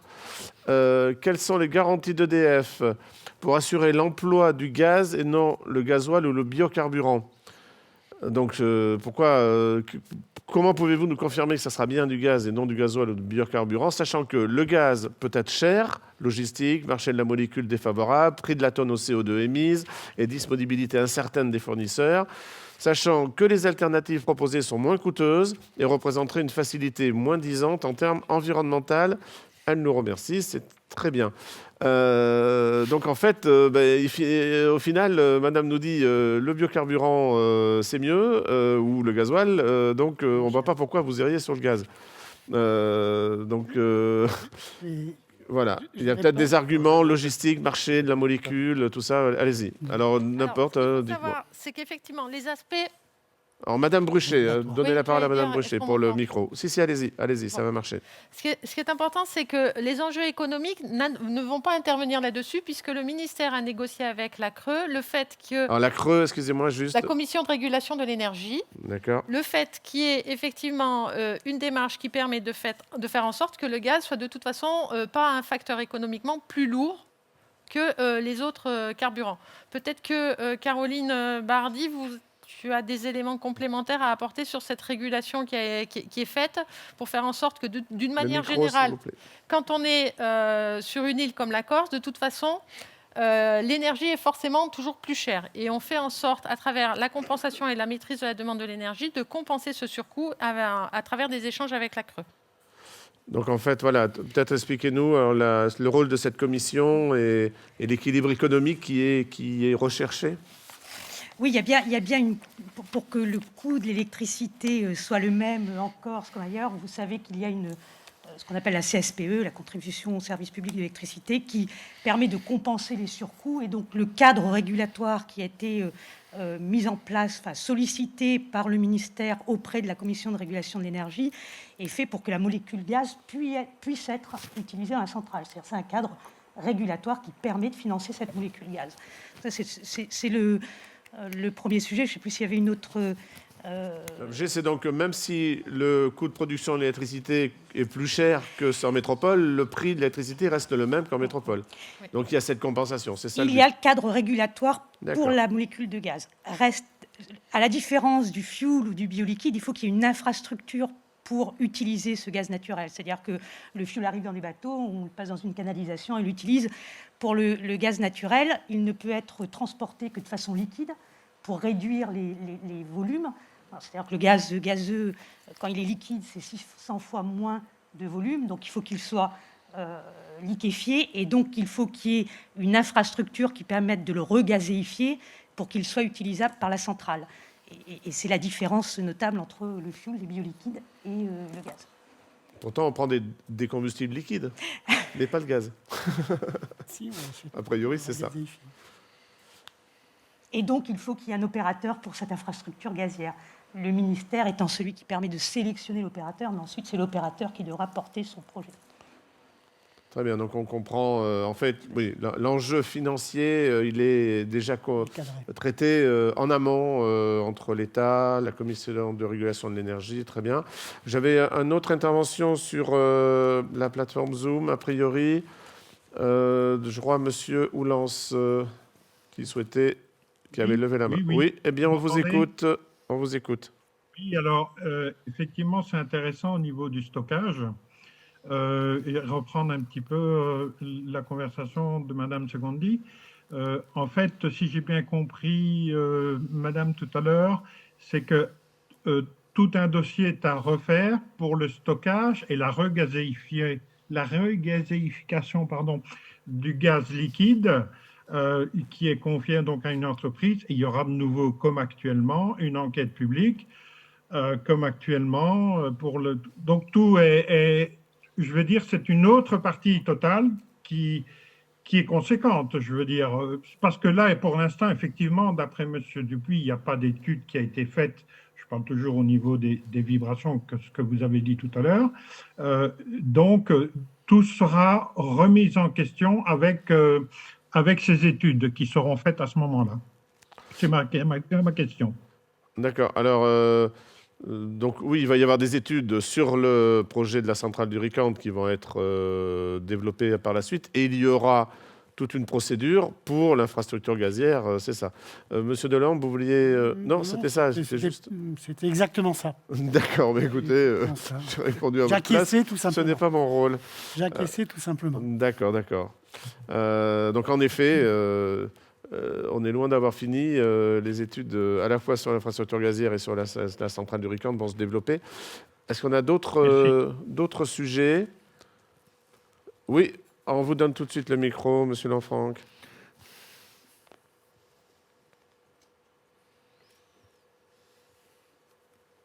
Bon, pour compléter ce qui a été dit concernant la molécule gaz et la CSPE et la CRE, c'est le cas actuellement. Actuellement, les surcoûts d'exploitation d'EDF sont compensés par la CRE. Donc, il n'y a rien de changé, je veux dire. Exactement. Hein, tout est... Non, mais ma question était un peu plus précise concernant l'utilisation du biocarburant. Je vais poser une question précise. Parce que le biocarburant, il y a deux manières de l'utiliser. Il y a l'utilisation du biocarburant tel quel, comme le produit le groupe Avril, par exemple. Et il y a une autre façon de l'utiliser, c'est d'incorporer 30% de biocarburant au fioul léger. Je voudrais savoir quelle était la façon, en carburant dit de secours, auquel je crois très peu, quelle est la façon qui a été choisie par l'industriel pour alimenter la centrale. La centrale, d'accord, en secours. Dossier, alors allez-y, Monsieur Delorme. C'est dans notre dossier. Bon, je réitère, vous avez un point de vue, moi je réitère que la PPE a un combustible principal qui est le gaz, et nous nous organisons tous nos appels d'offres pour démarrer au gaz naturel. Donc dès qu'il y aura de la molécule disponible, on la consommera à partir du moment où la centrale sera construite. Ça, c'est quand même la donnée de base. Maintenant, sur le biocombustible, le combustible d'injection pilote, dans la PPE, c'est du gasoil, du FOD. Et nous, on propose en alternative du biocombustible, un EMAG, un ester méthylique d'acide gras, une huile, pour le faire de façon plus simple, et on l'utilisera pur. Jamais en mélange. Voilà. Est-ce que pour vous le dire Donc, très voilà. précisément, D'accord. c'est exactement. Comme s'il y avait la possibilité d'avoir 30%, On 60%. peut effectivement, si on regarde, mélanger les fuel carburants automobiles, aujourd'hui, tout le monde le sait, il y a jusqu'à 7% d'incorporation d'huile, des mags à l'intérieur. Nous, ça sera 100% en injection pilote. Donc 1% en injection pilote qui seront un EMAG pur, donc un bioliquide pur. Bon, mais le discours de l'industriel, je l'entends, il dit « moi, je prépare une centrale à gaz. Si j'ai du gaz, elle tournera au gaz. Et s'il n'y a pas de gaz, elle ne tournera pas au gaz. Elle tournera donc soit au diesel, soit au biocarburant. » Enfin, petite observation, petite réflexion de ma part, si vous me permettez. Oui. Tout à l'heure, je faisais un historique quant au GALCI. Oui. Je me souviens du président Sarkozy qui était venu faire un discours ici au Palais des Congrès et qui avait dit, en s'adressant à nous, « le GALCI, le voilà ». Sans mauvais jeu de mots, je trouve qu'il y a un retrait de côte de la part du gouvernement actuel. Parce qu'on n'est même pas capable aujourd'hui de nous dire « le gaz, le voici ». Voilà. Les présidents font des discours, c'est vrai. Et... Sans commentaire. Mais c'est vrai que c'est un sujet. Il y a eu un débat. Il y a eu un débat public sur le projet Cyrénée, le GALCI Cyrénée. Dans la même situation, il y a eu un débat public, on nous a promis le gaz, on ne l'a pas eu. Mais là, il y a un débat public, on nous promet le gaz et puis... Concertation publique sur une centrale. On vous promet une centrale, a priori, et cette centrale, elle arrive. On poursuit. Est-ce que vous avez d'autres... L'histoire est un éternel recommencement. C'est vrai, monsieur Lanfranc, vous avez raison. Est-ce que nous avons d'autres sujets que vous souhaitez aborder ? On a parlé... très bien, monsieur, s'il vous plaît, voilà. Donc, nous poursuivons les échanges. On nettoie bien le micro, parfait. Entre les masques, le micro nettoyé, que vous ne touchez pas, ça devrait aller. Allez-y. Oui, bonjour, Pierre Augenot, je suis riverain, je fais également partie du collectif donc, de défense du quartier. Moi, ma question est, au-delà des sujets qui viennent d'être abordés, qui effectivement est une de nos inquiétudes par rapport aux émissions relatives au fonctionnement de la centrale, mais en tant que riverain, ce qui nous préoccupe aussi, ce sont les émanations sonores, donc l'impact sonore que ça va avoir justement sur notre cadre de vie, puisque nous sommes pour certains pratiquement à 100-150 mètres à vol d'oiseau de la centrale actuelle et peut-être 30 mètres de plus de la future. Donc ça, c'est un sujet effectivement qui nous préoccupe. On l'avait légèrement abordé lundi avec M. Dupuis. J'aimerais qu'on y revienne surtout par rapport à la turbine, parce que j'ai cru comprendre que la turbine ne serait pas donc à proximité de la centrale, mais bien sur le site actuel de la centrale. Et là, effectivement, j'ai quelques inquiétudes. Très bien. En effet, oui, non, mais c'est un vrai sujet très, très important pour les riverains. Il y a certains qui doivent nous écouter, donc on va être précis là-dessus. Vous avez la centrale d'un côté, vous avez la turbine à combustion, si je me souviens bien, donc de l'autre, sur le Vadio. Expliquez-nous peut-être des éléments sur les effets sonores. Monsieur Dupuis, peut-être ou... C'est vrai que quand on répond à toutes ces questions là, sur les émissions, etc., on a tendance à oublier la turbine. On parle toujours de la centrale moteur. Bon, la turbine est un moyen de pointe, donc comme voilà, dans notre jargon, ça veut dire un moyen qui fonctionne très peu de temps dans l'année parce que ça consomme en général davantage de combustible. Ça coûte moins cher à l'achat, mais ça consomme plus, donc voilà, c'est utilisé vraiment pour des besoins en cas de difficulté sur le réseau. Bon. Mais néanmoins, vous avez raison, dans notre projet, il y a bien une centrale moteur et une turbine à combustion. Je dirais la turbine à combustion sera soumise exactement à la même réglementation que la centrale moteur. Donc, elle a beau être une installation de pointe, on a les mêmes réglementations à appliquer. C'est également une installation classée pour l'environnement. On est exactement dans le même cadre que pour ce qu'on vous indiquait sur la centrale moteur, avec là aussi des moyens d'insonoriser cette turbine qui est en général complètement casmatée. Alors c'est un équipement qui est généralement mis en extérieur, mais totalement casmaté justement pour être insonorisé vis-à-vis de l'externe. On se retrouvera avec une situation très analogue finalement entre la centrale moteur et la turbine à combustion. Ok, parce que non, je posais la question parce qu'effectivement, comme vous venez de le préciser, la turbine n'a pas très souvent fonctionné, effectivement, celle qui est en place, mais quand elle a fonctionné, on s'en est rendu compte. C'est pour ça que je veux dire, je préfère être méfiant et prévenir plutôt que guérir, tout du moins essayer de guérir parce que ça va être compliqué. D'accord. C'est le même type de turbine qu'il y aura demain que celle qui existe aujourd'hui. À vrai dire, ça évolue souvent beaucoup la technologie. Je ne suis pas exploitant de la turbine actuelle. Ce que j'ai appris, c'est que cette turbine, elle a été installée. C'était une turbine mobile sur roue, donc installée pour répondre à une crise énergétique il y a maintenant quelques années.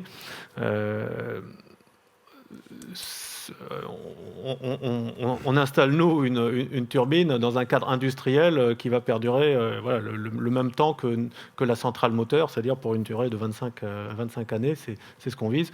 Et donc, tout sera prévu pour l'insonoriser. Là, je pense que la turbine actuelle a été mise en place dans un cadre d'urgence et donc probablement que tous les équipements n'ont pas été insonorisés comme ils auraient pu l'être. Voilà. Très bien, merci. D'autres sujets, soit dans la salle, soit sur Internet. On a abordé pas mal de... D'accord, on me signale qu'il n'y en a pas particulièrement sur Internet. Je regarde par rapport au sujet qu'on avait envisagé. On n'a pas évoqué la biodiversité. Peut-être qu'on peut en dire... on peut en dire un mot. Il y a les enjeux aussi, essentiellement socio-économiques, qu'on n'a pas non plus évoqués. Ça peut être intéressant peut-être d'en dire deux mots. Pour lancer le sujet sur la biodiversité, il y a un paramètre de cette centrale qu'a rappelé Madame Segondi tout à l'heure, c'est que sur ce nouveau projet, nous n'avons plus de prise d'eau de mer, donc on n'a pas de canalisation enterrée avec des excavations très importantes de terre et avec un enjeu de biodiversité souterraine qui aurait été beaucoup plus important. Les enjeux de biodiversité se limitent finalement à la surface du site, donc d'un peu plus de 3 hectares, qui accueillait précédemment des industriels. On fait néanmoins un recensement de la faune, de la flore terrestre, aquatique, etc. On n'a pas trouvé grand-chose. Frédéric Jacquet, ici présent, s'occupe de cette partie. Coordonner les entreprises qui viennent faire ce travail, les bureaux d'études. Il me disait qu'on avait trouvé une grenouille commune. Alors j'appelle ça grenouille, mais il y a sûrement un terme scientifique, un nom latin. Mais au milieu du site, elle est probablement, malgré un système de protection autour pour éviter justement que ces batraciens remontent le cours d'eau et viennent sur notre site, il a dû passer par le portail. Donc on va bloquer le portail. Mais voilà, il n'y a pas un gros enjeu de biodiversité compte tenu du fait qu'on a pu cette prise d'eau de mer, très, très importante. Et j'embraye donc sur l'autre sujet concernant la ressource en eau. On a plus cette prise d'eau de mer et finalement, comparé à la centrale du Vade aujourd'hui, qui est un système de réfrigération par tour humide qui consomme beaucoup d'eau, on a un système qui sera complètement fermé, un peu comme la réfrigération d'un moteur de voiture, donc avec un circuit en eau fermé, avec des appoints d'eau parfois, mais très, très, très faibles. Et donc, on aura une consommation d'eau extrêmement réduite. Ce qui n'est pas aujourd'hui un enjeu majeur encore, c'est Ajaccio en particulier, mais c'est toujours intéressant de savoir qu'on va réduire les émissions gazeuses, certes, mais également la consommation d'eau industrielle de manière extrêmement importante avec cette nouvelle centrale. Oui, madame, très bien. On vous redonne le micro tout de suite. Si, mais c'est pour que les gens sur Internet vous entendent aussi, bien sûr. Voilà, il nous manque quand même des petites études de sédiments sur la salive. Parce qu'effectivement, quand il y avait les projets de raccordement sur la mer, on s'est aperçu quand même que au rejet de la Salive, qui est un cours d'eau qui est temporaire, mais il y a eu quand même des gros rejets de la part de la centrale. Et on demande, on réclame depuis très longtemps d'avoir quand même des études sur les sédiments, la qualité des sédiments. Alors, on n'avait pas prévu de slide là-dessus, mais je vais quand même demander en direct live à François Audan d'intervenir également parce qu'il pilote une autre étude donc sur le recensement des espèces aquatiques, mais également, si mon information est correcte, de prélèvement des sédiments dans tous ces cours d'eau entre le site et l'exutoire en mer. Est-ce que François pourrait confirmer ce sujet? Oui, en effet, on lance une étude d'impact sur le milieu aquatique par un bureau d'études spécialisé qui doit faire déjà un état des lieux. Et dans son état des lieux, il fait le recensement des espèces qu'éventuellement il trouvera. Il prend des analyses d'eau et il fait des analyses de sédiments à différents points de la Salive, en amont du site et en aval du site. C'était le bureau d'études qui avait déjà fait l'étude pour le CCG. On s'attend à ce qu'il trouve certaines conclusions du même ordre sur le fait que ce sont des cours d'eau qui traversent déjà une zone industrielle, indépendamment de la présence de la centrale du VAD, et qui un cours d'eau qui n'est donc pas en excellent état. Ce qu'on peut trouver de rassurant, c'est que la nouvelle centrale devrait produire nettement moins que l'ancienne centrale, d'abord parce que c'est des moyens plus modernes, parce que le parc à fioul va être mis en état, et également parce qu'on va installer 2 bassins d'orage, un pour la zone nord, un pour la zone sud, qui devraient nous permettre de bien mieux maîtriser ce qui se passera. Très bien, Madame. Oui, les analyses de sédiments sont prévues. Merci d'avoir été assez court, c'est parfait. Madame Bruchet souhaitait compléter. Oui, ce qu'il faut savoir, madame, c'est qu'effectivement, il y avait déjà des études d'impact qui avaient été lancées dans le cadre de la phase préalable, enfin dans l'hypothèse précédente, qui était un cycle combiné gaz. Et qu'effectivement, nous avons demandé aux porteurs de projets de remettre à jour ces données-là, que ce soit des études hydrauliques. Et effectivement, la Salive, qui est le cours d'eau qui longe le site, fait partie des sujets sur lesquels, effectivement, il y a une mise à jour qui doit être faite en termes d'études hydrauliques, aussi bien sur les aspects circulation, je dirais, de l'eau, que sur les aspects sédiments. Et ça fera partie des sujets qui seront de toute façon analysés et surveillés de près par les services de l'État. Je voulais juste aussi compléter, c'est comme il y aura une étude d'impact dans le dossier qui sera déposé, il y aura également une sollicitation de l'autorité environnementale qui émettra un avis et qui pourra justement regarder en termes d'évaluation environnementale quels sont l'ensemble des impacts, des documents qui ont été fournis, et elle fera des recommandations éventuelles sur des compléments ou sur des points à approfondir. D'accord. Merci. Moi, je pense Monsieur, oui, très bien. Nous arrivons à l'heure et demie à peu près de débat, mais on poursuit. On s'était donné 1h30, 2 heures maximum, évidemment, mais on peut encore prendre quelques questions. Il y avait l'enjeu socio-économique, c'est pas parmi la liste qui n'avait pas du tout été abordé, mais priorité à ce que souhaite le public. Oui, pardon. Pour revenir justement sur le sujet qu'on vient d'aborder par rapport au prélèvement des sédiments, il faut se rappeler qu'il y a quelques années, il y avait déjà eu des prélèvements de fait quand certains travaux avaient été ordonnés à l'époque par le Conseil général. Et sur les prélèvements qui avaient été faits, ils avaient trouvé la présence d'hydrocarbures dans la Salive, notamment à proximité du dépôt pétrolier. Ça, c'est le premier point. Le deuxième, lundi, il me semble avoir entendu parler de bassins de rétention spécifiques apparemment à la centrale, en sachant que dans le projet porté par la mairie via la CAPA, ou du moins par la CAPA via la mairie, qui est le maître d'œuvre, concernant les travaux structurants pour assainir le quartier du Vage au niveau inondation, il y a déjà 2 bassins normalement de rétention assez conséquents qui sont prévus. Et je voulais éventuellement qu'on clarifie un petit peu ces bassins spécifiques, je dirais, à la centrale par rapport au projet qui est en place. Il y a peut-être un rapprochement à avoir avec les services techniques de la mairie, aussi bien sur les travaux structurants qui vont être réalisés que si éventuellement le EDF a également des travaux à réaliser en même temps, qu'on évite de casser, remettre en état pour recasser encore et remettre en état. Donc essayer de se coordonner s'il y a possibilité d'intervention coordonnée et cohérente entre les divers intervenants à ce sujet, et effectivement de voir à quoi éventuellement serviraient ces 2 petits bassins prévus par rapport à ceux qui sont déjà dans le cadre du projet structurant? Alors, oui, il y a bien 4 bassins en tout. Donc, oui, apparemment. Il y a 2 bassins qui sont prévus, si j'ai bien compris les plans de la ville et de la CAPA, plutôt en aval vers le nouveau centre aquatique qui est en C'est ça, derrière l'hôtel Campo-Delo. Voilà, c'est ça.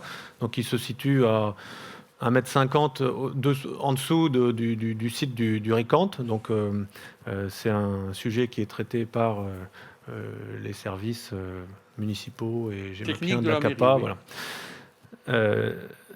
Ce qu'on intègre, nous, dans notre projet, c'est 2 bassins. Un bassin d'expansion des crues, en fait, qui est lié au surélèvement de la plateforme. Pour éviter de renvoyer l'eau vers les voisins, on renvoie l'eau dans un bassin. Voilà. Donc, ce que va déterminer l'étude hydraulique en cours, c'est justement la taille de ce bassin en fonction des pluies qui peuvent arriver. Il y a beaucoup de pluies qui arrivent, c'est comme dans une baignoire, et puis il y a un petit exutoire, donc il faut calculer pendant quelques temps, il faut stocker cette eau dans un bassin, et donc ça c'est le premier bassin qu'on construit, qui sera donc juste à côté du site, qui permettra de recueillir ce trop-plein d'eau qui pourrait arriver. Le deuxième bassin, donc on appelle ça un bassin d'orage, en fait c'est un bassin qui récupère les eaux qui ruissellent des bâtiments de notre site, des routes qui peuvent être sur le site lui-même, donc qui sont déversés dans un bassin. Donc c'est généralement de l'eau propre, mais néanmoins on peut avoir une fuite un peu grasse d'huile, de quoi que ce soit. Enfin, on est quand même sur un site industriel, donc on récupère toute cette eau. On a des analyseurs en sortie de ce bassin. En cas de détection d'hydrocarbures ou de pH trop élevé, etc., on ferme et on traite l'eau qu'il y a dans. Sinon, on rejette l'eau. Donc voilà, il y a bien 2 bassins qu'on construit dans le cadre de notre projet, qui se trouve juste à côté du site, et puis 2 autres bassins, je ne sais pas où exactement et quelle sera leur taille, mais ils se trouvent bien en aval. Et Madame Bruchet veut compléter, oui. J'entends dans votre question, monsieur, que vous voudriez que aussi la construction de chacun des bassins, que ce soit fait par EDF ou que ce soit fait dans le cadre porté par la CAPA ou la commune sur le secteur du vase, puisse être coordonnée. Ce qu'il faut savoir, c'est qu'ils ont 2 objectifs différents. EDF a pour objectif et a pour obligation de récupérer les eaux qui sont sur ce terrain et de ne pas accentuer les risques d'inondation sur les voisins. Les bassins qui sont prévus dans le cadre du plan d'action de prévention des inondations qui est porté aujourd'hui par la CAPA ont pour objectif de résoudre les problèmes d'inondation, ou en tout cas de participer à la résolution, parce qu'on ne les résout pas complètement, à la résolution des bassins d'inondation sur un secteur beaucoup plus large. Du coup, ils n'ont pas du tout la même dimension. Et c'est 2 porteurs de projets différents qui peuvent être soumis à des contraintes différentes. Sur son terrain, EDF n'a pas de problème, par exemple, d'acquisition foncière pour réaliser ces bassins. Il n'en a plus maintenant puisqu'elle est propriétaire du terrain. Ça peut être, par exemple, une question différente pour les bassins dans le cadre du PAPI. Et en plus, la taille et le volume peuvent faire qu'effectivement, la conception de ces bassins et leur autorisation peut, elle aussi, être différente. Donc, il y aura probablement un décalage, on peut pas, dans le temps, mais parce que vous aurez 2 porteurs de projet, on peut imaginer quand même, et ça sera tout l'enjeu notamment de la CAPA, de faire en sorte que l'ensemble des structures existantes soient prises en compte au moment où elle va mettre en place ces bassins de rétention. Très bien. Très bien, merci beaucoup. Est-ce que l'on a un autre sujet qui n'aurait pas été abordé? Bon, on ne va pas refaire la liste, mais si vous considérez avoir été au bout des échanges, au bout de 7h30, presque 2 heures d'échanges ensemble, je vais me tourner du côté de M. Lorenzi. Voilà, M. Lorenzi, donc vous avez... en tant que superviseur, vous avez écouté les échanges. Donc, je rappelle aussi que la concertation se poursuit jusqu'au 24 mai, qu'il y a un site internet qui s'appelle centrale-du-ricanto.fr. Vous pouvez déposer toutes vos contributions. Et qu'il y aura aussi une autre réunion qui est prévue le 18 mai prochain à 17h qui nous permettra peut-être de faire un peu, non pas le bilan, parce qu'on ne sera pas tout à fait au bout, mais au moins un point d'arrêt, disons un point d'étape sur cette concertation. Et ça sera l'occasion certainement d'évoquer ce que l'on a entendu, les contributions qui sont arrivées, les sujets qui ont été évoqués, et apporter de nouvelles réponses à des nouveaux sujets qui pourraient émerger au cours de cette concertation. Monsieur Lorenzi. On a une question sur... Monsieur Puccetti qui nous a rejoint, qui était là ce matin aussi. Et Monsieur Puccetti, on vous donne la main. Nous avons encore un petit peu de temps. Vous m'entendez? Oui, on vous entend, allez-y. J'ai 2 questions et une précision. La première, de connaître le taux de soufre sur le fioul de secours. Le taux de soufre dans le fioul de secours, c'est noté. Posez votre deuxième question, peut-être. La deuxième question est en direction de la Réal. La RE 2020 va interdire les chaudières à gaz et à fioul d'ici 2021-2024. Donc, c'est un peu, quand on fait le parallèle avec une centrale, c'est un peu déstabilisant. Donc, deuxième question. Voilà, c'est la petite précision sur la CSPE. La CSPE est payée par les clients. Ce n'est pas l'État qui paye. L'État, c'est nous, hein, il paraît. Mais ouais, non, ce n'est pas les clients qui utilisent le gaz, n'en payent pas. Et pour mémoire, les taxes sur l'électricité, c'est entre 28 et 33%. Très bien. Merci. Alors, très bien, merci. Donc, ces 3 sujets. Donc, on a noté... Taux de soufre. Le taux de soufre. Taux de soufre. Précise. Donc, Monsieur Dupuis. Tu l'as de... Non, hein bon. Sur le combustible de secours, c'était la question. Donc, comme vous l'avez compris, on milite pour une utilisation de biomasse liquide en tant que combustible secours. Et il n'y a pas de soufre dans la biomasse liquide, c'est des plantes, c'est de l'huile de colza. Donc, il y a des traces. Il n'y a pas de soufre, on ne comptabilise pas le soufre pour ce type de combustible, on n'arrive pas à le mesurer. Et pour le fioul domestique, c'était... Alors le fioul domestique, j'ai plus la valeur en tête. C'est beaucoup moins que le fioul lourd, j'imagine. C'est 0,1. Je crois que c'est inférieur à 0,1% si j'ai bonne mémoire. D'accord. Le fioul lourd aujourd'hui, c'est 0,9% et le FOD qui est utilisé. Non, le FOD qui est utilisé aujourd'hui dans les navires. Attention, le fioul au VAT, c'est pas 0,9, c'est 0,4 ou 0,5. C'est ça. Et nous, c'est encore 4 ou 5 fois moins, donc c'est inférieur à 0,1% de soufre. Donc si je compare ces 0,1% et que j'en prends que 1% que je mets dans le gaz, ça fait quand même là aussi des traces de soufre dans les émissions. Et donc, la deuxième question était sur les évolutions de la réglementation. Visiblement, monsieur disait, on n'aura pas le droit aux chaudières au gaz et aux chaudières au fioul dans les prochaines années. Et pourtant, la Corse attend le gaz. Alors, je ne peux pas revenir là-dessus. Mais... C'est pas le même gaz qui est utilisé C'est pour pas les le même chaudières gaz. individuelles et pour... Alors, on donne la main, le micro à Madame Bruchet, s'il vous plaît. Non, mais là... Oui, non, on oui. n'entendait pas. Oui, non, Voilà. on n'entendait pas. Il est débranché. Voilà. Donc, c'est pas le même gaz pour les particuliers et pour la centrale. J'ai bien noté votre question. Je suis désolée, là, elle est un peu trop précise pour moi. Et donc, ce que je vous propose, c'est que je recherche effectivement pour voir les différences ou des éléments d'explication avec mes collaborateurs et que soit on vous apporte des éléments sur le site internet de la concertation, soit on vous les apportera lors de la prochaine réunion qui aura lieu le 18 mai. Voilà, la règle est très simple, monsieur Puccetti, je ne me souviens plus de votre nom, qui venait de prendre la parole. Si vous souhaitez une réponse publique sur le site, reposez votre question sur le site. Voilà, vous avez sur le site centrale.fr, centrale-de-ricanto.fr, vous avez la possibilité d'aller sur la page contribution et d'écrire tout simplement en 2 mots. Voilà, et il y aura une réponse qui sera donnée, écrite et publique, et rendue publique. Voilà. Sinon, on répondra personnellement à vous, mais ce n'est pas l'objet de la concertation. C'est vraiment de rendre les choses publiques. Très bien.